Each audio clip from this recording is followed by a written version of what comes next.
மத்தேயு எழுதிய நற்செய்தி அதிகாரம் 19 இறை வசனங்கள் 16 முதல் 22 முடிய.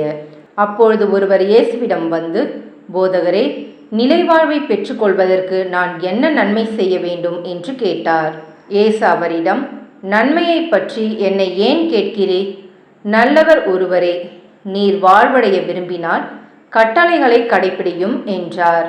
அவர் எவற்றை என்று கேட்டார்.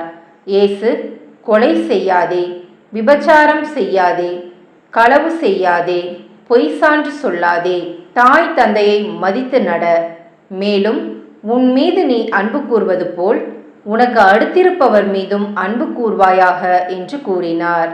அந்த இளைஞர் அவரிடம், இவை அனைத்தையும் நான் கடைப்பிடித்து வந்துள்ளேன், இன்னும் என்னிடம் குறைபடுவது என்ன என்று கேட்டார். அதற்கு இயேசு, நிறைவுள்ளவராக விரும்பினால் நீர் போய் உடைமைகளை விற்று ஏழைகளுக்கு கொடும், அப்பொழுது விண்ணகத்தில் நீர் செல்வராய் இருப்பீர், பின்பு வந்து என்னை பின்பற்றும் என்றார். அவர் சொன்னதை கேட்ட அந்த இளைஞர் வருத்தத்தோடு சென்று விட்டார், ஏனெனில் அவருக்கு ஏராளமான சொத்து இருந்தது. இது கிறிஸ்துவின் நற்செய்தி. கிறிஸ்துவே உமக்கு புகழ்.